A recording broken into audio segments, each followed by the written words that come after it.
Narito na guys ang ating ginataang sitaw at kalabasa na merong hipon. Ayan, titikman na natin. Yummy! Hey guys! Welcome to Master Che! Another simple recipe for today. But before we start, please don't forget to like and subscribe!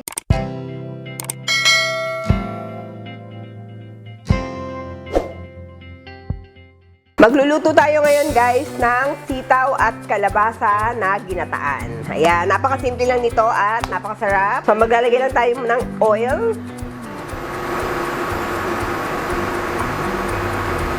Garlic.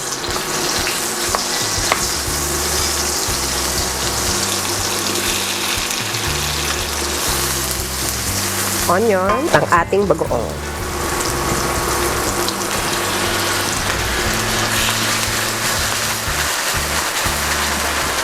Kaya na natin ang ating sitaw.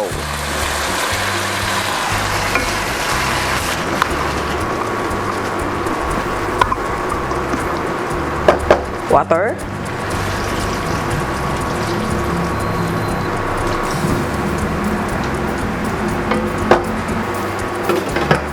Tatakpan muna natin at babalikan natin ang ating sitaw. A few minutes later.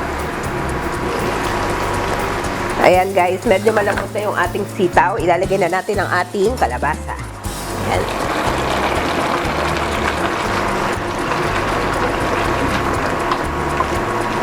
Hindi ko muna siya nilagay agad para hindi sobrang lumambot ang ating kalabasa guys. Ngayon, pwede na tayo maglagay ng pepper. Maglalagay din tayo ng cayenne pepper guys para medyo spicy siya. Dahil mahal ngayon ang siling labuyo. And then, mix lang natin.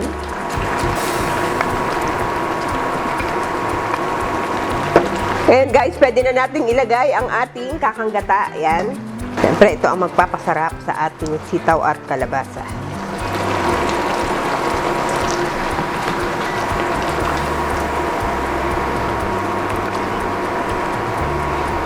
Tatakpan lang natin to hanggang lumambot ang ating kalabasa.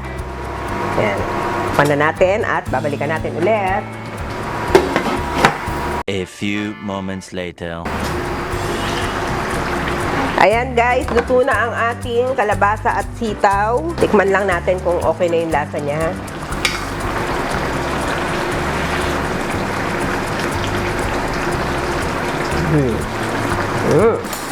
Tama-tama lang yung ating bagoong. Papatayin muna natin ang ating kalan. Ngayon, isi-set aside muna natin itong ating kinataang sitaw at kalabasa. Dahil lulutuin natin ang ating hipon. Tatoppings natin sa ibabaw. Yan. Yan guys, isi-set aside muna natin. Yan. Ngayon, lulutuin natin ang ating shrimp. Dito rin naman natin lulutuin para mas lumasa. Yan, yung natitirang sauce.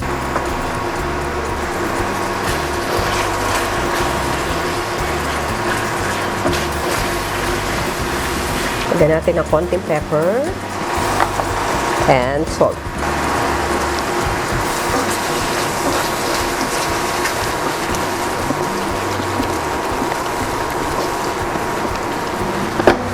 Yan, off na natin at takpan natin para manatili siyang ganyang kalaki. Yan. So, magpi-plate na tayo guys.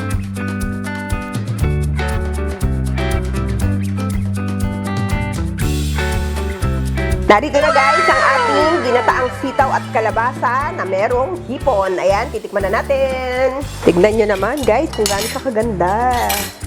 Sobrang bango guys. Bango ng ating bagoong.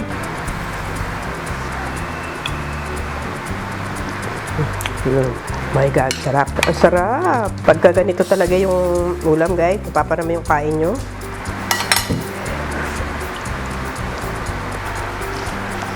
Sana guys, nagustuhan ninyo ang ating sitaw at kalabasa. Try this at home. Alam ko, meron kayong mga kanya-kanyang version ng inyong sitaw at kalabasa na ginataan. Pero try nyo rin to, napakasarap. And please don't forget to like and subscribe and click the notification bell para every time may bagong video ay manonotify kayo. Thank you so much and God bless you all. Bye!